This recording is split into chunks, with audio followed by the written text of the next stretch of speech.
Welcome to the AIMinds podcast. This is a podcast where we explore the companies of tomorrow built AI first. I am your host, Demetrios, and in this episode, it is brought to you by, guess who? Deepgram, the number one speech-to-text and text-to-speech API on the internet today, trusted by the world's top conversational AI leaders, startups, and enterprises like Spotify, Twilio, NASA, and good old Citibank. In this episode, we're joined by Bowen, the CEO and co-founder of Wonderway. How you doing, Bowen? Great. Thanks for having me. So you have a fascinating story that I want to get into. You started off your journey in Oz, born there. You moved to Europe, but you also did something that I think is a little atypical for a lot of the people that we talk to on this show. And you were educated with a business background. You were being a PM, and it was a little bit of, from what I understand, a soul-sucking job. And in 2016, you had a moment where you said, I can't do this anymore. I've got to change something. Tell me about that moment. Yeah, I think in 2016, I went through a bit of a midlife crisis. I think I was only 27 at the time, so maybe an early midlife crisis. Mustaches didn't work. Motorcycles didn't work. Yeah, a few things happened. I mean, as you said, I was having a bad time at my job. Also went through a horrible breakup. Moved over to the other side of the world for a girl. That didn't work out, and I was trying to figure out what to do with myself. I found myself on the other side of the world, trying to figure out what to do. But my sort of founding story started sitting in my bedroom with a pen and a paper, sitting down trying to figure out what I wanted to do with my life. And I decided I wanted to start a company. And I was trying to find the right balance between doing something that was good for people, where I could also make some money off. So I wanted to build something successful as well, and thought really hard about it and came to the conclusion that Edtech was the area that I was most excited about. And literally just starting there, then I just forged a path. So started educating myself on the topic, found a co-founder who was interested in the same space, and we're iterating a lot of different ideas, and it landed on this idea around helping employees to build self-directed learning paths using the budgets that companies were offering them for learning. So the company did all right. We raised an initial pre-seed round, and we got our first paying customers on board. But we found that we weren't able to scale the company because we couldn't really prove the impact that the training was having, and it was really fell in this like nice to have category. It was really more seen as a perk for the employees. So when we realized the business wasn't working out, we were trying to figure out, we're still very determined to stay in edtech and corporate learning, and we're trying to figure out what the biggest problem was in this space. So speaking to our existing customers and others, and everyone was pointing at the sales teams. So everybody said that was kind of the biggest need for training and learning. So we pivoted, started a new company, but with the same team, focusing on building sales training products, with a key sort of vision to prove the impact of the training. So solving the problem we had in the last company. The whole idea was that we hook into CRM systems like Salesforce or HubSpot, and we use that data to measure the impact or identify gaps that reps have, and then measure the impact the training is having on their conversion rates and revenue. So most training products out there, they're doing quizzes and page views and things like that, but we were really looking at like what is the actual impact on the revenue in the organization. And this worked out much better for us. So we've now been working on this for about 5 years, raised a seed round, built the business up. But I think we still ran into one key challenge with this product, in that the CRM data is still quite limited in what you can do with it. It's still quite high level.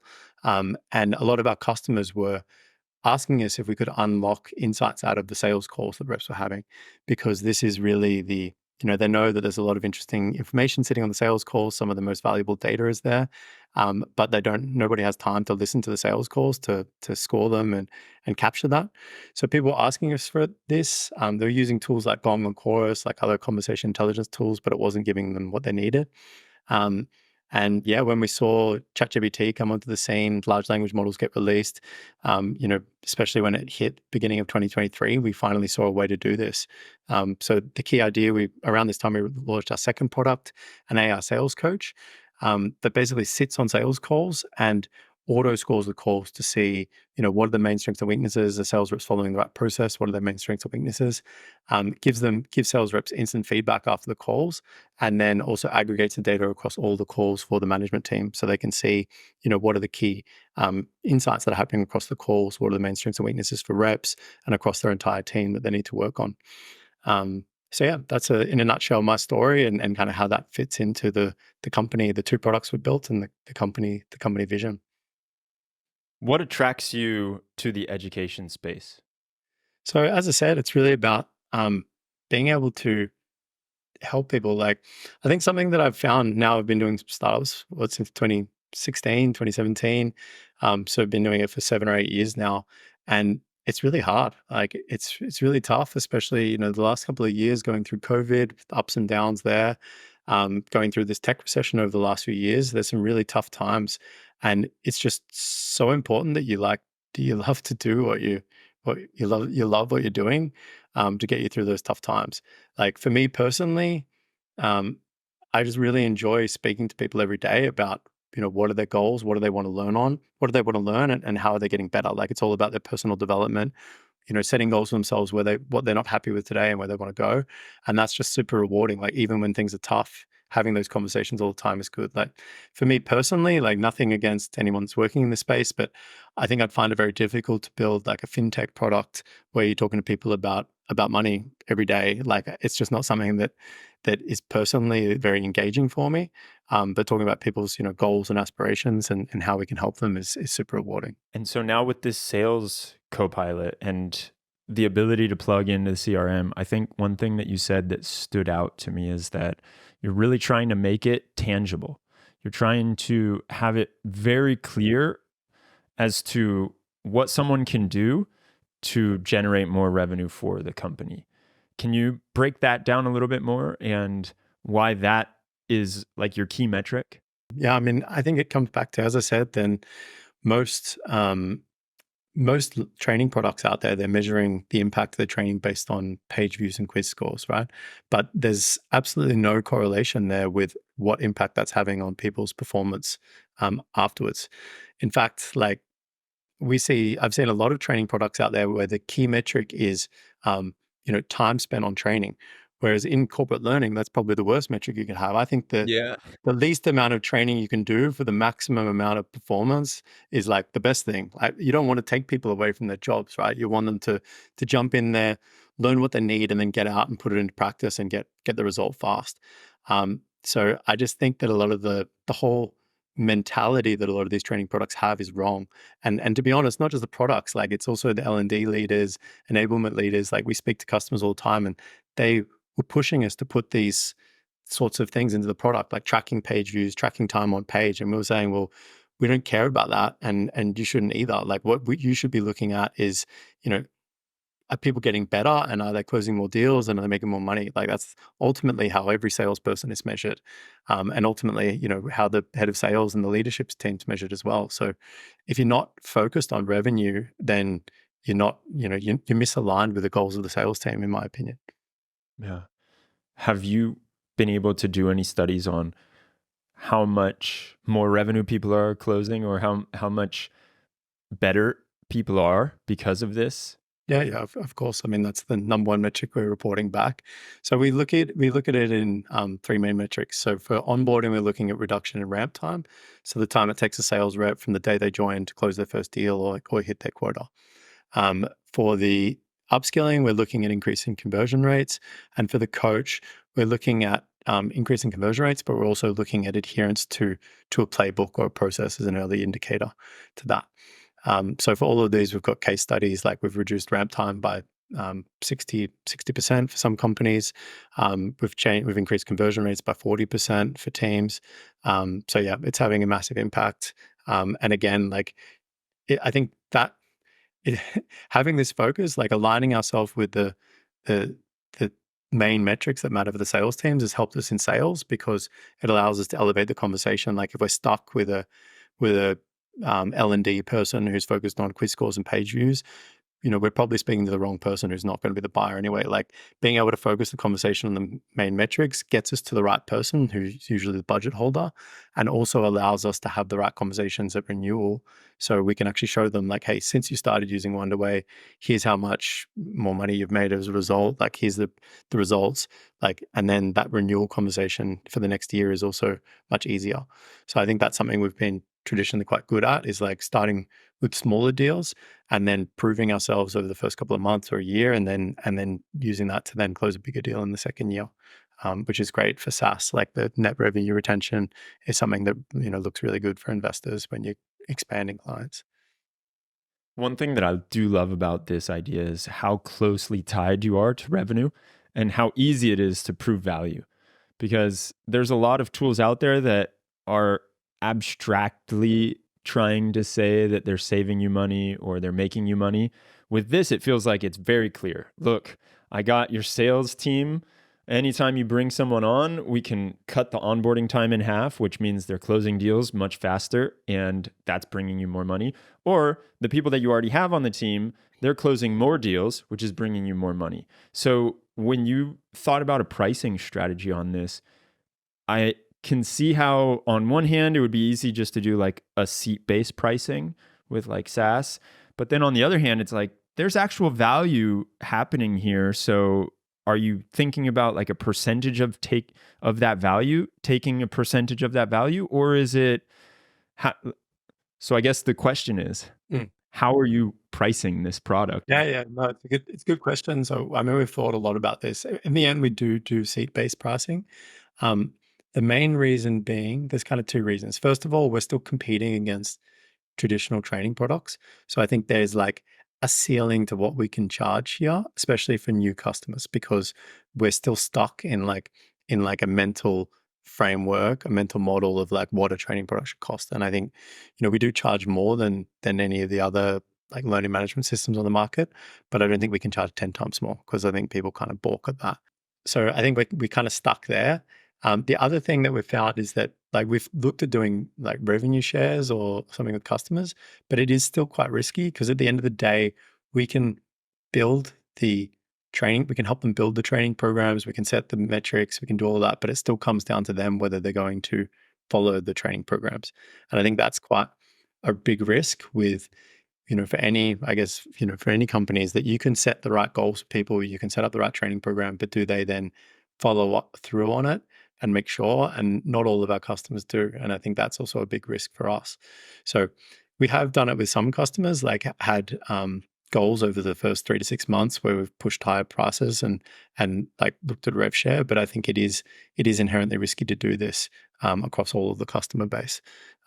So yeah, but it's good. It's a good question. It's something that we think about a lot, actually, is how can we, because I think it's nice, like it's aligning everyone together, but then you need to, I don't think you can do it for every customer you sign. You need to find the right ones who are committed to following through as well. It's also dangerous if you're trying to do it on a rev share model. The product of the customer that you're selling to actually has to be good. And the sales from that customer actually have to happen. So you can get yourself into hot water by selling to a team who doesn't sell, and there's too many open questions and things that you cannot control, right? So I can understand going against that. It almost feels like, yeah, maybe just to get in, you have one pricing, and then once you're in and people are seeing value, then you say, okay, now we're going to do it off of a Rev share type scheme. yeah, because you have, I imagine you have the numbers like, hey, here's your average sale price. And so if we can help you do X amount more of those, that means that we're helping you make Y dollars. And so we charge 10% of those Y dollars or whatever it may be. Then it's a very clear mathematical equation. But I also understand that right now it's also like you're looking at the positioning, and is it a training tool? Is it a sales copilot? Is it something that the sales team is buying or the learning team is buying? And you find yourself in like playing with all of those variables. Yeah. I think something that's worth also mentioning here, I talked about how we evolved and we had the training product, and some of the gaps here led us to the coach. Another like key thing that we learned from the first product we built was that, what we're doing, we're still doing content-based training. So like we would use the CRM data to identify a gap that a rep had. We'd recommend a training from our catalog. And then we would look at the conversion rates and revenue like a few weeks later to see if there was a difference. But what we were finding is there's a lot of like variation in the data, especially over the last couple of years where the economy's been all out of whack. So we kind of went like training happened and then results happened, but we couldn't necessarily draw the concrete line from training to revenue. And that's what the coach can do now as well. So I think it's filling that missing gap of like training happens. Um, and now what we can actually see is, do the sales reps change their behavior on the calls? So do they actually act differently? Do we see that they're speaking about the product in a different way, or they're handling negotiations in a different way? And then what impact does that have on the revenue? So I think that was always the missing piece, and something that we've been struggling with, and I think all training products struggle with, is that just because someone passes the training, and even if they can pass a quiz or assessment or a role play, do they actually change their behavior when they're in front of a customer? And that's been the missing piece of the puzzle. And that's what's now possible, right? Is the only way of figuring that out before was to literally have a sales trainer or a coach or an enablement person sitting down and reviewing calls one by one, and scoring them manually. But now with large language models, you can have them do this for you. So they can literally, basically fill the role of the coach, or at least this administrative part of like scoring the calls and seeing how people are behaving on the calls. So that's just been like a major breakthrough that wasn't possible a year and a half ago. Walk me through what the product actually looks like. And if I have my sales team and I want them to level up, I want to start selling more. What do? I work with you to create the training course to show my sales team the specific type of sales that I want them to be doing, or is there already a standard package given? And then there's also a co-pilot that joins their calls to see if they're going through it. Yeah, so it's two different products. We have the LMS like training product, and then we have the coach. Our vision is to combine them together, but right now they're separate. And yeah, let's talk more about the coach, because I think that's more relevant as well for like this AI discussion, and that's why we're using Deepgram as well. So the idea behind the product is that um, the coach will join the calls with the sales reps. So basically, we'll record the call that the sales rep is having with the customers. We'll transcribe it using Deepgram, and then we'll analyze the text to score it and give feedback to the sales rep. So the way that it works is that we have, in terms of like the main setup process is seeing how we score the calls. So we have like a bunch of templates off the shelf around all the major sales methodologies like spin selling, SPICE, BANT, MEDIC. I don't know if you know any of these sales methodologies. So you can use those templates off the shelf, but pretty much all of our customers customize it for their own sales process. So they have a slightly different playbook that they apply to like their cold calls versus the discovery calls versus demos, negotiations, and they can customize like what are the metrics or the steps that they want to score those calls on, and that the coach will basically listen into the calls and score them against those criteria. So I think where it's especially helpful is like working with companies who maybe just raised a Series A or a Series B. They've hired a bunch of people in the team, and they have a clear sales process they want the reps to follow. And it's about making sure everyone is sort of performing up to a certain standard. So, if you've got a new joiner has just joined the team, and you have a playbook you want them to follow, then trying to get them as quickly as possible up to that. Maybe I think for a lot of our customers, they're not necessarily trying to expect everyone to be at 10 out of 10, but they want everyone to be following a process that can get them to 7 or 8 out of 10 consistently. And there's nothing quite like having that like instant feedback after every call to refine. I mean, again, before the only way to do this would be the managers maybe writing along on the calls. Maybe they're listening to one call a week per person at best. Whereas now we're able to do it for every single call the rep is taking, so they can like iterate on those calls and get better every time. So that's probably like where we've seen the most success is with these bigger companies, you know, bigger sales teams, clear processes. But if you're also like a startup who's just starting out in sales, maybe you're a technical founder who's getting into sales for the first time, if you don't have that process in place, you can also use the product using the templates we have off the shelf. And I think that will already help you to, you know, if you want to align yourself around a certain methodology, I think it'll give you great feedback straight away. But yeah, the most value is for the enterprise clients who have that, who customize it for their own playbooks.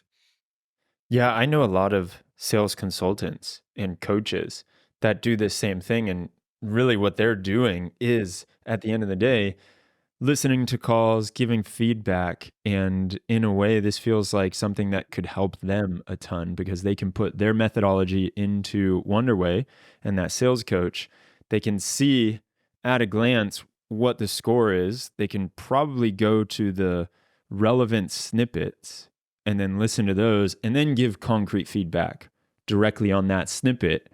And it doesn't need to be, okay, I've got a sales team of 10 people. I'm trying to listen to 10, 20 hours of calls a week at 2x and then give my overview of it and try and give that feedback. That's just not sustainable. The reality is nobody does it, right? Like I think Yeah. every sales leader knows that they should be. I had the same when I was leading with my sales team. I told them I was going to listen to a call a week, and I probably was doing one a month at best. I mean, especially if you take that example, you're a sales manager with 10 reps. They're doing probably somewhere between 10 to 20 calls each. So that's 100 to 200 calls a week. And you're one person, like it's not possible. Like you can't physically do it. Um, and again, I think listening to the calls is just, it's something that's important, but it's not urgent. So it's always one of the things like, you know, it's always a thing that gets pushed in a manager's diary, right? Like they know they want to spend a day a week listening to calls and giving feedback, but there's something on fire and there's a slot blocked in the calendar. It's always the first thing to go. So I think like what we do right now is we don't replace the role of the manager. I think the manager should still be having the conversations with the reps, helping them improve, but we do save them the time on sitting down and scoring those calls. I think eventually maybe AI gets good enough that it can, you know, start to provide much more personalized coaching. But right now, I think the main value we're adding here is scoring the calls, saving the manager's time, and helping to identify the main strengths and weaknesses for each person that manager can then work on with their sales rep. So it's not replacing the role of the manager, but it should be saving them tons of time every week, and doing these important but not urgent tasks. I think that's what AI is the best thing for. Actually, is doing people's dirty work for them. Is doing the dirty work that they can't get around to. That's perfect. That's the stuff that you want to outsource to AI now. Exactly. So, Bowen, where can people learn more and figure out how to level up their sales team? Yeah, so jump on our website, wonderway.io, or you can catch me on LinkedIn. So just my name, Bowen Moody at LinkedIn, and feel free to DM me. And yeah, happy to chat about this. As I said, love talking to people about this every day. So please reach out if you're interested. Excellent. I appreciate this.